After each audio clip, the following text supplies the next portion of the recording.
Okay, good afternoon, everybody, and welcome to Workforce Wednesday. Today our topic is strengthening the civics in IET EL Civics courses. Our presenter today is Christopher Sheffield. He's with AEL Career Pathways with Birdville ISD. So my name is Olga Escamilla, and I am your host and moderator. So welcome, and we want to welcome our presenter today, and that is, Christopher Sheffield. And Christopher has been with Birdville Adult Education for 4 years. He's a career pathway navigator. He's an intensive courses lead. He's a curriculum lead responsible for submitting IET EL Civics lesson plans, and he has a master's in linguistics and a TESOL certification. So welcome, Christopher. We are glad to have you with us. If there's any questions at this time, please type them in the chat pod. But without further ado, I'm going to transfer the presenter rights to Christopher. So Christopher, before I do that, let me change. So welcome, Christopher, and you're on. All right. Hi, I want to say thank you to everyone for joining me. I want to say thank you to Dr. Escamilla for having me here. And let's go ahead and get started. Christopher Sheffield, my email is here, and I'll add it again at the end if you have any questions or want to contact me. Okay. So let's get started with a little bit of the motivations I had for this presentation. So I was initially overwhelmed with the requirements I saw in policy that related to not only the standard IET model, but especially the IET EL Civics model.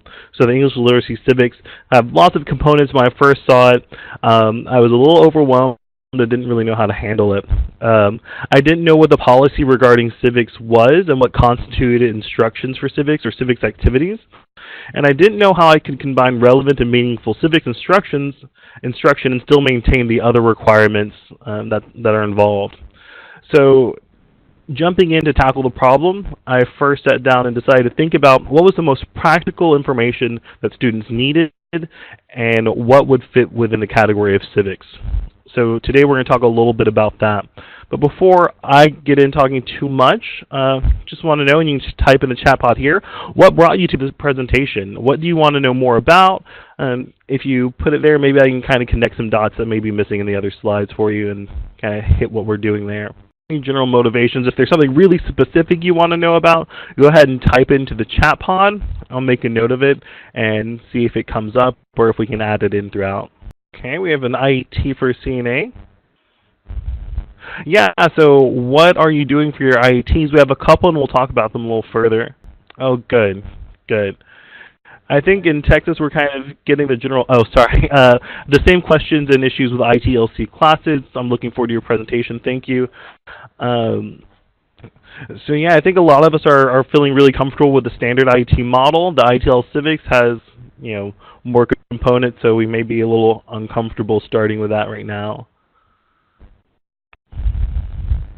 I'll give just another second if there's anything else. We do have some information directly related to what we were doing in our IT ELC CNA program, so hopefully that'll help with Michelle, or she can give us some good ideas too. Let's go ahead and move on to the next slide. So just a little roadmap of where we're going and how the presentation should look. We're going to start off talking a little bit about some policy and guidance and what that all says. We're going to go into some definitions and then my interpretations of those definitions and how we work with them. I'm going to talk a little bit about some popular practices that I've seen in standard EL Civics courses and how those kind of relate to IETL Civics. Then what we do in our program and through our consortium for building an IETL Civics lesson. Then some examples in context and kind of hitting on all of the civics activity that we can account for in policy. Rounding it out, I'll add just a note to the English literacy part about EL Civics. I know this is focusing on the civics part, but I think that English literacy comes in handy. We may need some clarification there.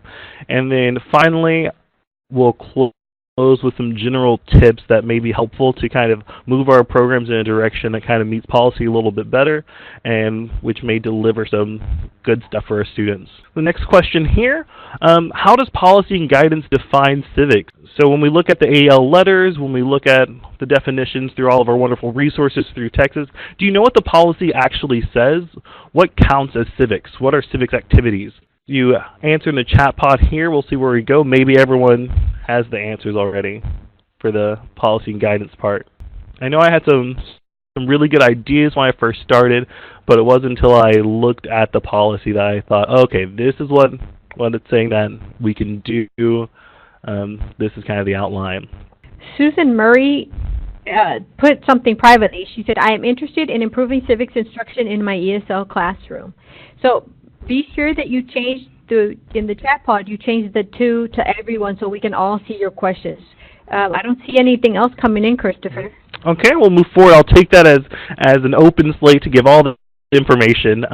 Related to the question about how to infuse regular EL Civics, we can hit on that a little bit. This is going to be very workforce related, but you can take any of these ideas and kind of infuse them into some of our traditional classes, and I think it'd be great. So moving on here to the definition that we have. So this was pulled from the TCAL website, and a couple of the definitions throughout were the definitions page on the TCAL website, as well as policy letters and stuff like that. So when we look at EL Civics, English Literacy and Civics defined, I have some highlighted parts here, but in whole it says education services provide to adult English language learners to enable them to achieve competency in the English language and acquire the basic and more advanced skills needed to function effectively as parents, workers, and citizens in the U.S. English Literacy Civic Services must include instruction in literacy, English as a second language, and the rights and responsibilities of citizenship and civic participation, and may include workforce training. So here, that's just our standard EL Civics definition from policy. Moving to the next one, when we think of an IET, there's lots of requirements. This one is kind of just the basics here of what's required for an IET. So AEL activities contextualized for workforce training and aligned to the Texas AEL content standards, workforce preparation activities, and workforce training for existing and emerging in-demand industry sectors and occupations. When we look at the next slide, it's a little bit more in detail. All the kind of things that we can fit into our EL Civics courses, our IET EL Civics courses. So for our basic skills, we're talking about reading, writing, and speaking English, as well as performing mathematics or other activities that are necessary for the attainment of a secondary school diploma or its recognized equivalent. Then we have workforce preparation activities, using resources, using information, working with others, understanding systems, skills necessary for post-secondary education, training, or employment. And then we have workforce training, everywhere from anything from on-the-job training specifically to apprenticeship programs. So all of this wrapped up, and then our infusion of our EL Civics that we saw before, and those are all the components that have to be present for us to count a course as an IET EL Civics course. I like to think about it with the 5 C's of integrated services. So when you think of something integrated, it has to contain all 5 of these. I'm going to ask for your help for one of these. I don't quite like it, but I'll get there towards the end. So when we talk about integrated services, they have to be concurrent, and that means they're provided simultaneously at points within the overall scope of the program. The integrated services have to be contextualized, so they have to use occupationally relevant instructional materials.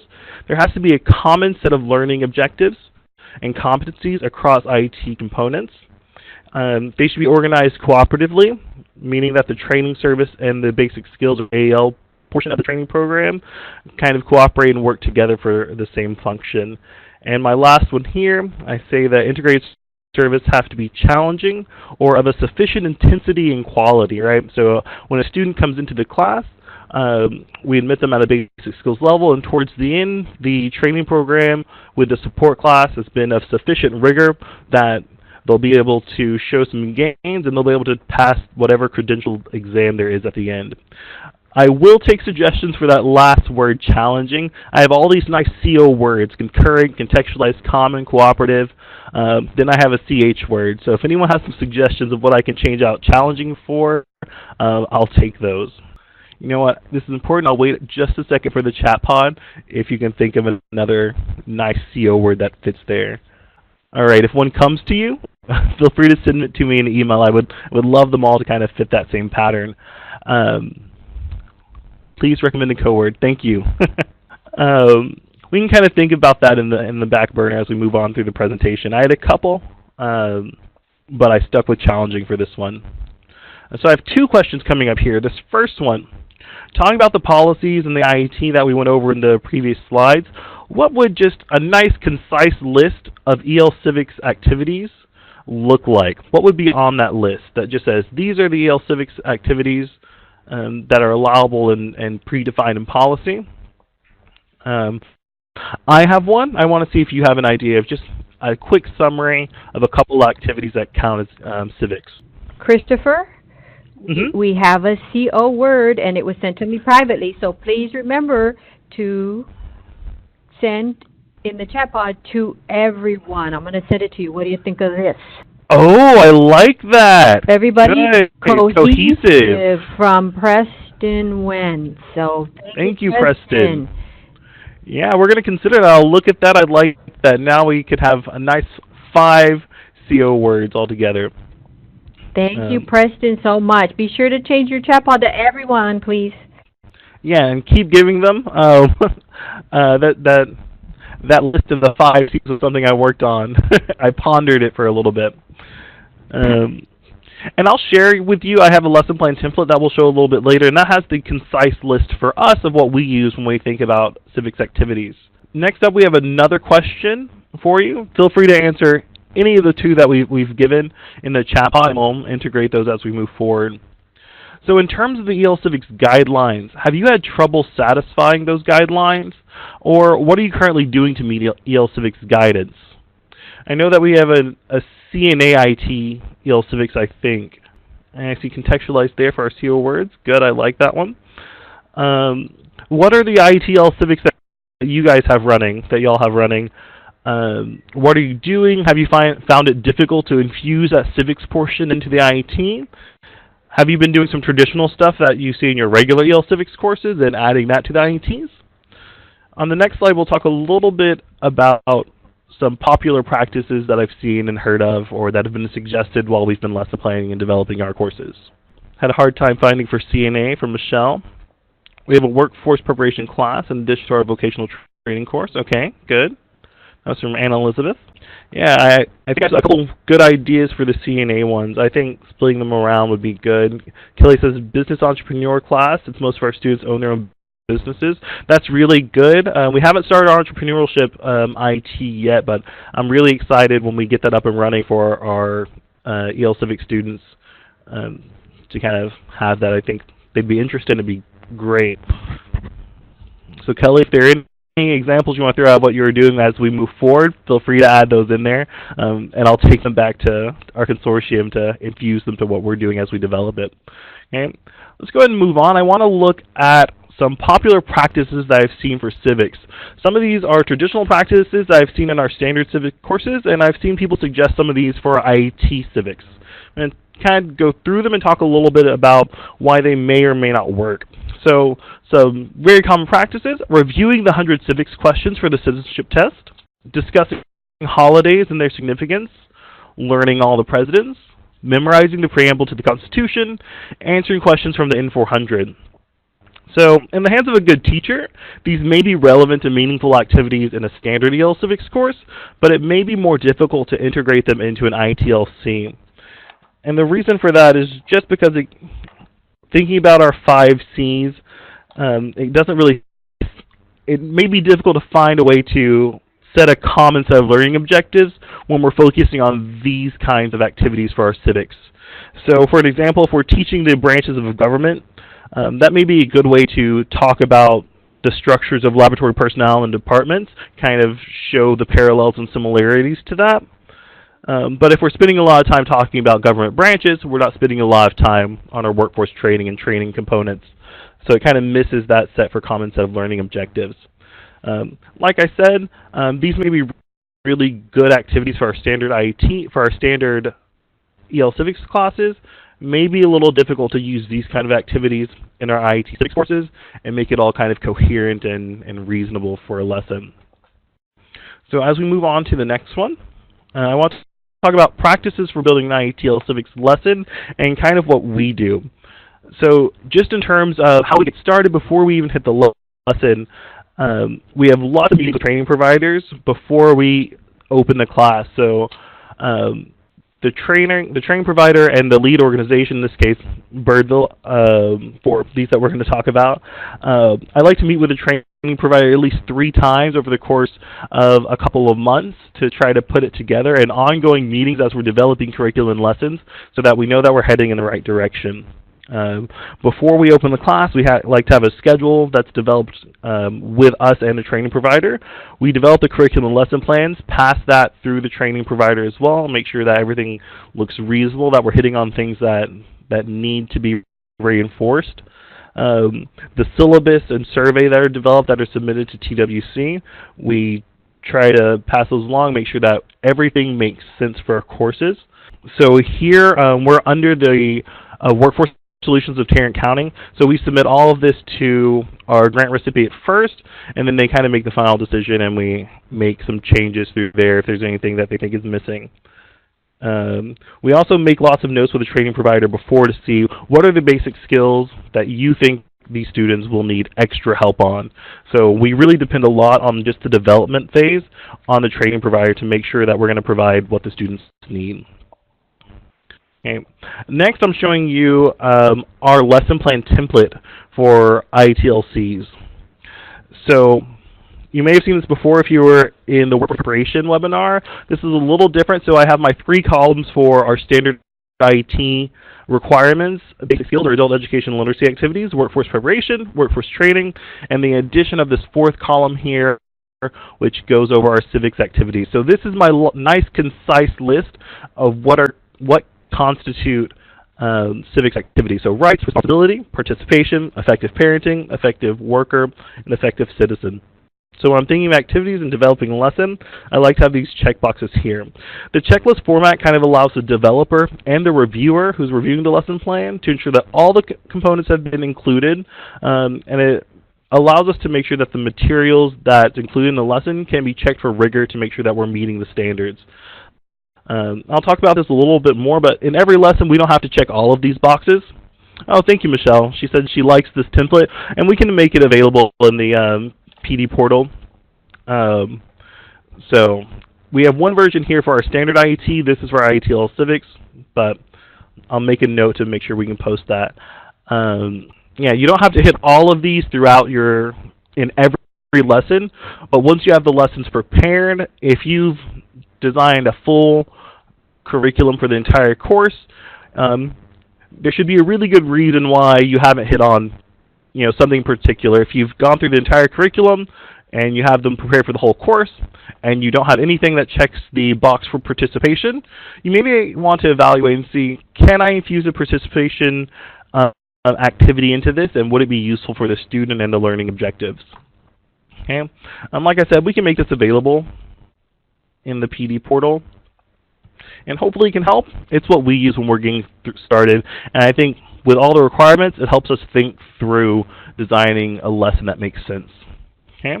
Moving on, I have a quick question here, and we kind of talked about this already, so we may move quickly from this. What kind of ITL Civics courses do you have running? I have a pretty good idea already, the business one, the CNA, so I'm not going to spend too much time unless someone didn't have a chance to put in the chat pod earlier. Christopher, we had a post from Kelly Meeks. She said we have 5 IETs.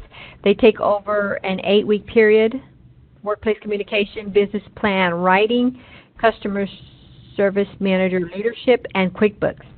Oh, good, good. All right, we have lots of good business-focused stuff there, Kelly. I think that'll be really interesting. We focused on some other stuff in our ITs throughout our consortium, so I feel like if you have some ideas we can share, we're open for it here in the chat pod. What we offer throughout our consortium, these are IETL Civics courses that we've offered, that we're developing, or that we plan to open pretty soon. So Microsoft Office Specialist, this was with Word and Excel. Certified Nurse Assistant or Aide. Certified Phlebotomy Technician, we're working on that ITLC coming up soon. Certified Hospitality Professional, Entrepreneurship classes. So for all of these courses that we have, and we hope to add some more later. So before opening the ITLCs, we might pilot a standard IET first, then we can revise our plans to better support ELLs. So we've done both models. So we've gone from developing the standard IET, running the pilot, and then seeing what can we add for the English language learners for a civics version of this course. And we've also done the opposite, where we've developed the full ITL civics course with all 4 of the different categories of activities, and then we pulled back for the standard INT and said, what should be in the standard course, what should be in the civics course. Both are I think, good and successful models when you're starting off. It just kind of an idea of what works best for you and what works best for the program. Okay, and Preston posted in the chat pod, maybe not time or place, but how do you meet MSGs for the business entrepreneur class? Like the idea a lot. I am going to save that for the chat pod, and if we come back to it later, we may hit on that. That's a really good question, though. So, Kelly, if you want to answer that in the chat pod, feel free. I'm going to continue on this side here and keep an eye on that. Okay, so here we have some general interpretations for each category for these civics activities. So when I'm thinking of rights, I'm thinking about laws protecting the employee related to the job. When we have responsibilities, I'm thinking about occupational requirements that may be a part of the profession. Participation, I'm thinking of methods in communication and reporting that are related to the field. For effective workers, I think this is a really good category. Lots of stuff can fall into this in our IETs and ITLCs. Field-specific laws and practices that may impact the employee while carrying out the job, something that our students can get a preview of. Effective parent, this one is a little more difficult, I find, to infuse into our ITLCs. I think generally just about workplace laws related to parenthood, and I'll talk a little bit more specifically what I've done there, and I'll ask for your help to kind of build that out a little bit.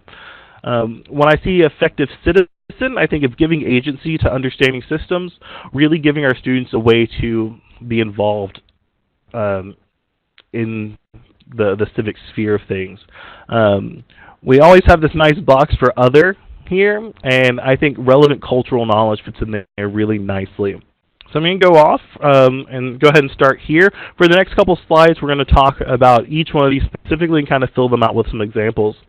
So for civics activity of rights, something that we've talked about is illegal interviewing questions and fair hiring practices. So in our Microsoft Office Specialist course, we were reformatting resumes and reviewing the basic objectives of the training, and during that, students were practicing interviewing skills. So we had the information about illegal interviewing questions. We were able to reformat a resume, so we kind of built in those training objectives. And then as students practiced the interviewing skills, we had that workforce preparation training. So all of the components kind of fit in well into doing this kind of activity. We also talked about wage and overtime laws. So students can really understand what constitutes as full-time or part-time and what kind of compensation may be required legally and how that kind of works. And this is all built into the Word portion of the Microsoft Office Specialist Certification Training. And it's a really good way of kind of hitting all of those points, all the kind of basic skills activities, workforce preparation, training objectives, and the civics with kind of a cohesive activity. So I'm going to end the slides with a question that's kind of related to these. So what are some other rights important for students to understand? It may be encompassed on some of the other slides here, but is there anything specific? I have illegal interviewing questions and hiring practice, wage and overtime laws. Can you think of other rights or laws that may impact students when they're talking about employability or on the job? You put that in the chat pod. I might take a note and put in one of our lessons. This was kind of our first time tiptoeing into using these laws as part of a civics course, and once we kind of hit on it, it really made a lot of sense to offer it to the students. And a lot of these things that we talk about may be a given for our students in a standard IET, but our English language learners, it may have been something that they... Here from Deshelle, we have safety, OSHA compliance. We did that for HVAC classes. Cool. I'm going to talk about OSHA a little bit later. Okay. Definition of right to work and at will. Definitely. I think that'd be really good, especially under here for rights. Interviewing questions. Yeah. And that came from Betty. I think interviewing questions are always really good. Being able to tie in that civics component of the rights and laws strengthens it a little bit, but interviewing questions on their own really works as a really good workforce preparation activity as well. Moving on to responsibilities, some things that we saw here, some obligations that employees have to follow and our students will have to follow when they're on the job. We talked about fair use, copyright, and plagiarism. So when we were doing MOS, again, this was in the Word portion of the training. we were discussing inserting graphics in documents. This is Objective 5 for Microsoft Word Specialist.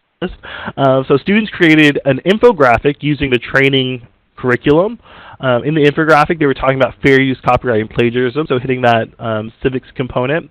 And throughout the whole course, we were using AL, Basic Skills Objectives. So they were able to kind of summarize these civics components and use them through the methods and means of the training courses to practice all of those. So you kind of built in all of these things into one lesson, and I thought it went really well. Plus, making infographics is always really fun, and the students are always impressed at the end. Another thing that we've done, maybe instances which must be reported to authorities. So knowing the chain of command and who would need to be talked to, and in some cases, who should be contacted in case of a serious incident.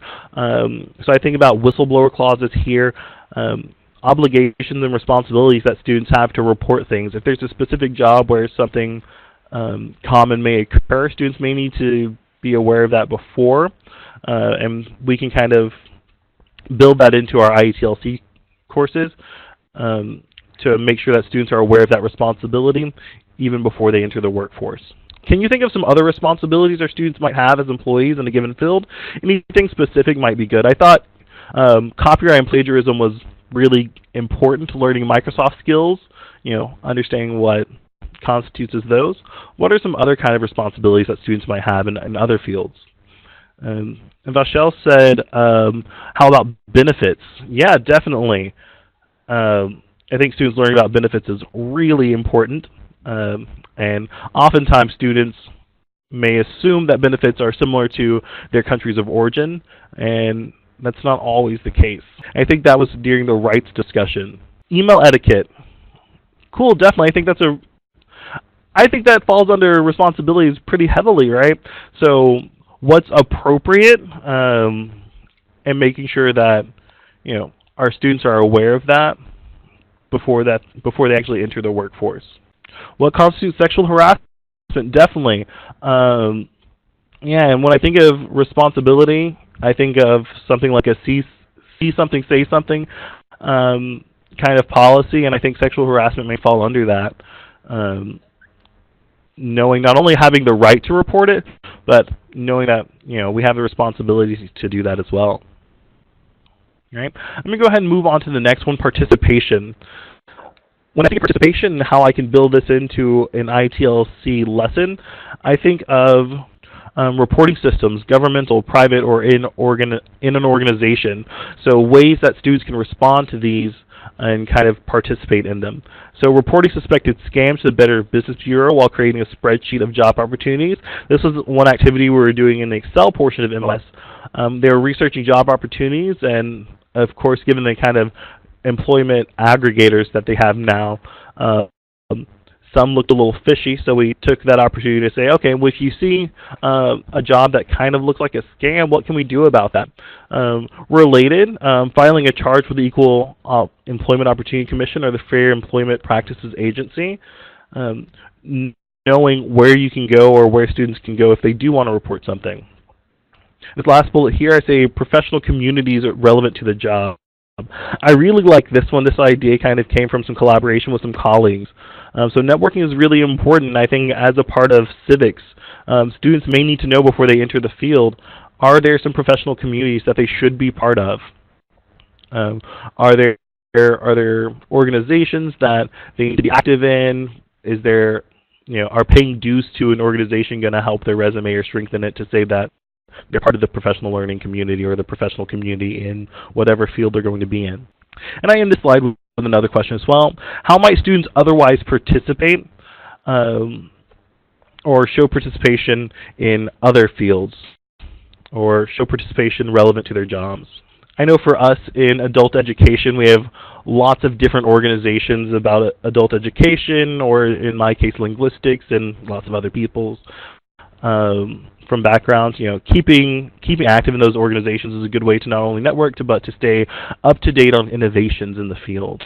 And feel free to put that in the chat pod. I'm going to go ahead and move on to the next one here. So I like this one, being an effective worker. I check this box often. while building lesson plans. I think a lot falls under here, and here's where I'm going to talk about OSHA. So Occupational Safety and Health Administration, and the laws that have been passed for that and policies. So understanding policies and relevant laws, this is especially important. I've seen a lot of OSHA stuff developing the curriculum for CNA and phlebotomy. This can include anything from universal precautions related to personal protective equipment for CNA, or levels of cleanliness with those different standards kind of falling over under these legal policies here. Here, Susan said, learning how to attain additional training or certification for a particular field. I think that's really good. I think it falls under participation and effective worker, letting a student know before they move on where they can go from here. Okay. Let me go ahead and just read this next one in the chat pod here. Participate through internship or other hands-on in the workplace. Definitely letting students know how they can get involved in their community and in their job. Maybe an internship is the gateway to employment after an IT, or during if they have time. The next one here, the Americans with Disabilities Act, I think is really good and falls under effective workers. And this is from a personal story of mine, but I'll read the bullet point first. So for hospitality, this legislation is something that students may need knowledge of to successfully complete training or gain employment. So this is really easy. This was really easy example for me to put on here. When I first got out of college, I was working in a hotel, and it's very clear. I remember the test. It asks, for my job getting in the hotel, they said, what are the AD requirements for a room, for a handicap room, I think. And I still know those numbers and dimensions. 3 feet wide, whether the tub can have a lip or not. So this is something students will need. It may be light in the textbook or in the curriculum, but once they actually get on the job, if they have to take an entrance test, they may need to know this kind of legislation, just to answer some basic questions. Okay, and here my question for this slide. Name some field-specific governing agencies, acts, or legislation which students may need to know. I think all of us are probably familiar with OSHA. It's probably impacted most of our IETs and ITLCs in terms of the curriculum that we're teaching and stuff that students need to know. If there's some other ones like ADA, feel free to drop those in the chat pod. These are things that I really like to add to my IETLCs. So if you add them in the chat pod, I very well might make a whole lesson out of them. And like I kind of said before, this point that we pulled from policy, effective worker, I think he gives us so much leeway and room to kind of interpret that and add in a lot of things that could really benefit our students, which still counts as civics instruction. Let me go ahead and move to the next slide here. So effective parent. This is what I previewed before, saying I could use some help. So understanding benefits, this is what I have here. Specifically researching state and federal guidelines for benefits like paternal or maternal leave. I think this is the clearest example of a civics activity that is related to being an effective parent and related to the workforce. Students need to understand before they're in the workforce, will they have guaranteed paternal or maternal leave? And I think it can be different, and students may come in with an idea that may not be correct. So building that time into here may be useful. Understanding age-related laws may also be helpful. So laws which may impact the student's children who may be approaching legal age for work. This is kind of ties into the civics components here and maybe into some family literacy components as well. I think it's always helpful to be able to educate our parents so that they can help their kids. And knowing what are the restrictions and information that a parent may need to know. What advice should they give their kids in terms of working? What can they or can't they do legally?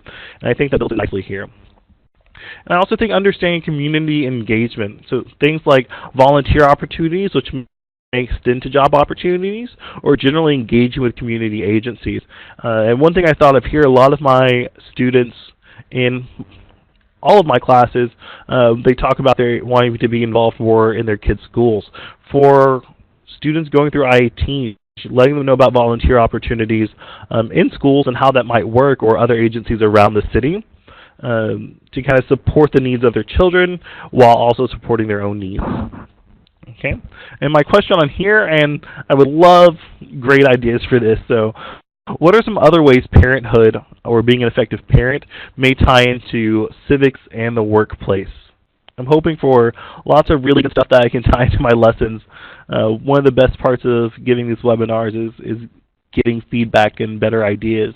So if you have any ideas for what might count as an effective parent that I can build into an IETL Civics course, feel free to drop them into the chat pod. I'm going to spend a little time on this one looking in the chat pod. Christopher, I just had one come in privately, so give me a minute and I will get that. All right. Thank you for the idea. There you go. I haven't seen it yet, but I'm happy for it. So Susan says participation in parent conferences and other school events, including how to ask an employer for time off to attend such events. That is wonderful. Thank you, Susan. Not only their participation in the conferences and school events, but yeah, I think it's important to ask an employer for time off. Students often have to do it, and I've found from my days in the classroom to now that parents can be a little hesitant about talking to their employer. You know, instead of asking to change schedule at their job, they may ask to change schedule in class, and it's like, having information on our side, it's like, you know, you may be able to ask, let's start there first before, you know, making it so difficult. And, you know, if I think about that in particular, getting students into the training programs with the hours that we have, sometimes before a student can enroll, they have to talk to their employer and ask to switch their schedule, maybe move it up an hour or back an hour. So, yeah, I think that is a great idea and fits in really well to not only civics, but specifically being an effective parent. I'm going to go back to the other slides and something that came into the chat pod, Michelle. How to help children use study and do homework. I think that's a really good idea. I think it fits in really nicely with some of our standard models for EL Civics. But can definitely be tied into being into the workplace side of it, and really benefits our students and their families.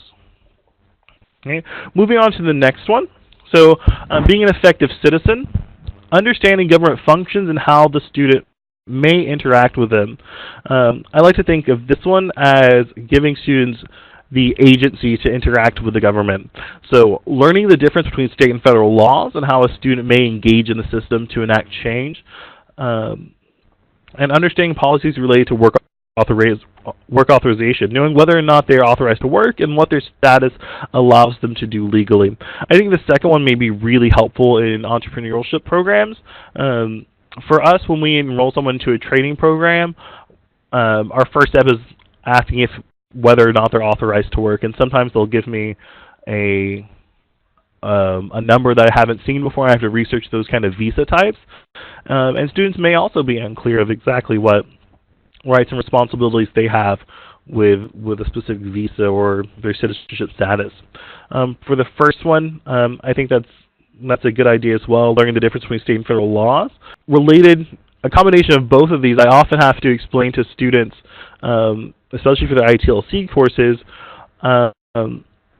if I'm rejecting them because they have a certain visa type, and that's just related to laws related to my job. You know, depending on where policy is or legislation, I think there's a specific visa type that's been in and out of the court systems all last year. I think going on to this one, sometimes for a couple months they'll be authorized to work, and then the case gets overturned, and then they're not authorized to work. So I think this can be a really good place to educate students. In the chat pod we have, it kind of goes back to the parenting one, or effective parenting. It helps the parents learn about study habits and homework for college readiness too. Definitely. And I think a lot of the times our students who roll into the IET ELC courses, or even the standard models, are doing it to start off in the profession, and they want to continue in school to continue from that introductory credential and move forward through education to do something higher. Okay. My last question here says, how might this category work for students who are not citizens at the entry of program? Like I said, all of our students who are in ITLCs right now have to at least have work authorization, but it sounds a little tricky if they're not citizens, how we kind of meet this guidance, plainly say an effective citizen. An idea that I had last night while reviewing was, you know, if they're not citizens, building in some of that information about citizenship what's entailed and what the process is might be a legitimate portion of a course. So for us, when we open our entrepreneurship class, we plan on letting students in regardless of their work authorization if they plan on opening a business. And that might be a good place to go. If you want to open your business now and you want to become a citizen later, what might they need to do? So if you have any ideas for that, go ahead and put those into the chat pod. We have a couple slides left. I'll give just a few seconds if you want to tie into this, and then I'm going to hit you with another question. You can go ahead and move on to the next slide. If you have any ideas for this last question there, feel free to drop them in the chat pod. Look at both. All right, these are great questions when planning instruction. I agree, they're what I think about when I'm developing a lesson. All right, so this one looks a little bit longer. What are some other aspects of civics which may be important for students to know before entering the workforce or may otherwise be helpful? That's a big, long question, but basically this is our last category of our civics activities, and that category is always other on our lesson plans. So what are some other things that may be important? I have my answer coming up next, but I want to see if you have any ideas. We had some really good stuff in the chat pod, so if you want to continue on, if you've missed a chance to say something, or you have ideas that you're currently doing that haven't really fallen into anything that I've mentioned before, feel free to add that to the chat pod. Oh, that is a nice one from Kelly. The classes are offered through our CE department, meaning all the workforce preparation requirements. Always a good idea if you can get partnered with the CE department. Each student receives a certification of completion or certificate of completion for each course. If they don't complete the course, they don't get a certificate. They also have to complete an ESL progress test. Good. And I think that kind of goes back to meeting the MSG question that we had earlier. I forgot who had asked it, but yeah, for this, with a certificate of completion, it sounds like the C department, it meets the IT requirement, so it may be one of those MSDs. I've forgotten the numbers, even though we had our regional accountability meeting last week. The numbers are still a little hazy for me, but I know the MSG, our first type, is always available for our progress test there. So if you have ITLC students, that progress test is always good. And Betty says, proper cultural behavior. I like that. That's a great segue to my answer. Thank you, Betty. So for other, what I think is really helpful is cultural awareness. So students in EL Civics courses may carry over cultural practices which are inappropriate in the workplace. And I don't like using inappropriate with culture, but when we build in that workplace component, sometimes things just kind of fall into that category. And we got this feedback from our training providers in CNA. So students may need to be explicitly instructed about what's appropriate involvement of a patient's family, right? So for CNAs, there are questions on these tests that may ask something like, if the patient's family is in the room, can you ask them to leave? Should you ask them for help? And for some other students, depending on their backgrounds, it could be rude to ask the family to leave or to ask the family not to help you do something. And this is all stuff that we can build into our ITLC courses that will help the students not only on the test, but in the job. I think this is especially important for those courses that involve a lot of interpersonal connections. So cultural awareness, cultural differences, which is what Susan said, including rules about time, are all really good things to build in there. I like that one about time. So just moving forward, feel free to have any comments that you've had in the chat. I'll integrate them as we wrap up here. So my last note here is related to the cultural awareness or cultural differences note. But this is going to talk about one slide for the English literacy in the EL Civics. So language. This was the second thing that our training provider came to us and talked about. The cultural awareness was a big one, and then the language as well. So at the beginning of the course, when we're in the curriculum and development phase, we asked the training provider for a list of struggle words before starting the class, and as the class goes, we amend it as necessary. And we can think of this in our standard ESL classes. words that we may think of as simple may be words that students just haven't learned or haven't really acquired yet. So I think of the example of like elbow. Elbow we think is a really simple word, but it may not be one that students are familiar with, but one that's pretty important when we think about students in the healthcare field. In terms of recruiting and screening and just getting a course started, students can complete a simple vocabulary checklist to know where they are before starting. I did this with my phlebotomy class. So on day one, students did a checklist of vocabulary words just to see, do you know it or do you not know it? And it kind of gave us a gauge to know where do we need to start in terms of some of the basics for this. For the next bullet point here, I say don't rely on translations or dictionaries if they won't be available for the credentialing test or on the job. I think this is pretty important for our ITLC students. They may get through the training program by opening up their phone and kind of researching words as the training is going, but unless they can do that on the job and on the credentialing exam, it's not something we want to build into the class. I know that always goes back and forth whether or not we should allow the use of translators or dictionaries. I think it comes down to context. For this, unless the credentialing exam allows translation, and some do, I wouldn't allow it in class or not be a crutch for students to get the training. Also here I have check in with the training provider to get clued in on common lingo or technical jargon which may not match the textbook, then use both forms in teaching. I think this is really important. If you can integrate the words that students will actually hear on the job as well as the technical vocabulary that they get from the textbook or curriculum, I think it's really helpful. One example again comes from phlebotomy. They have this one specimen tube for blood draws, and in the textbook it's always referred as mottled gray and red. And it looks like camouflage, that's just red and gray, but I've never heard a phlebotomist call it anything except for a tiger top tube. So when we're teaching in class, I make sure to use both of those terms. My last point here, don't feel the need to divide time evenly if expectations won't be divided evenly on the exam or on the job. This brings me back to all of this. We have lots of components that we're trying to build into an ITLC course. You want to focus on the ones that will be helpful and useful and relevant and meaningful. So don't feel the need to hit all of them if you don't need them.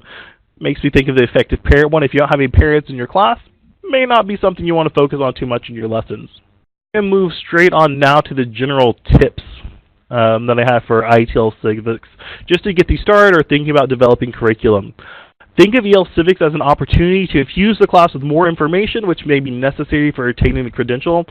It's not just more requirements to get the course going, it's more opportunity to give the students what they need. So really building in that requirement of giving students that cultural awareness or the laws, which we may not have time for when we're doing a standard IT.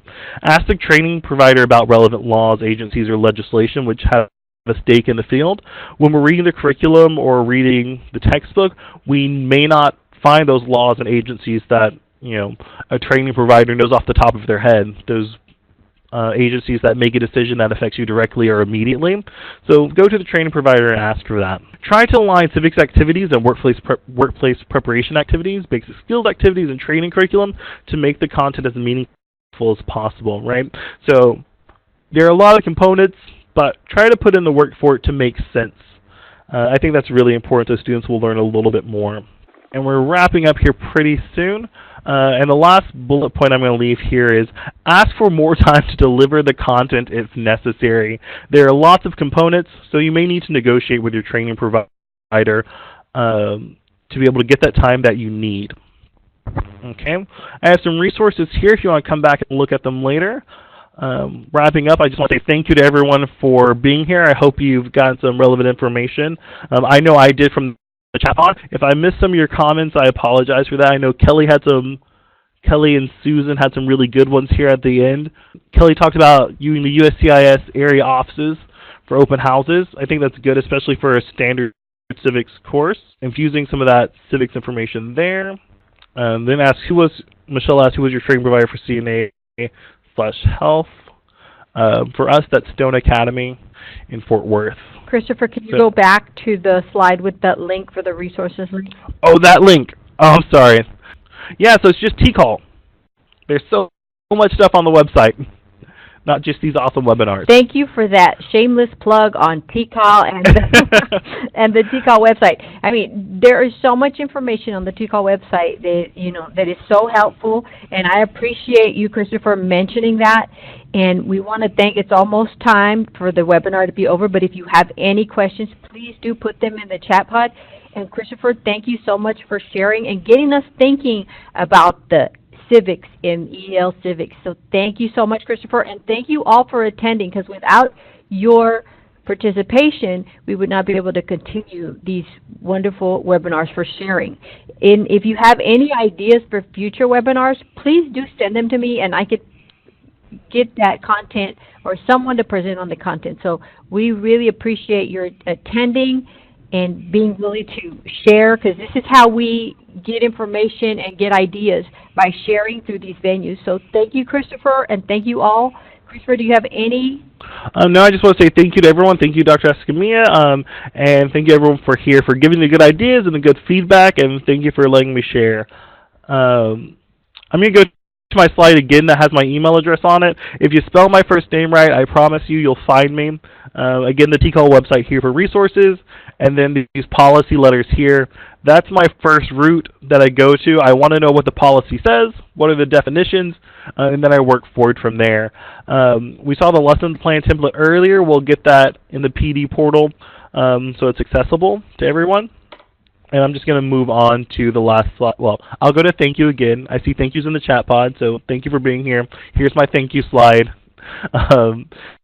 And here's my information one more time. I'm with Birdville ISD. I'm the Career Pathway Navigator for Adult Education Literacy Department, and Birdville is part of the Tarrant County Adult Education Literacy Consortium. I always try to make sure to add the TCALC name in here, especially with these intensive courses. It wouldn't be possible without the help from my colleagues in the consortium. Tarrant County Adult Education Literacy Consortium. Yes. Is that right? It is. Tarrant County Adult Education Literacy Consortium. Some of us call it TACALAC. And for Dr. Frankie, thank you for being here. See that in the chat pod. And those of you who are participating, we appreciate it, but please be sure that when you're typing in the chat pod, you change the to everyone, because I'm receiving several private messages, and I'm the only one that can see them. Christopher cannot see them because that is me. So please change your chat pod to everyone when you participate in these events, because we want to be able to have everyone see your comments. So again, thank you for your participation today.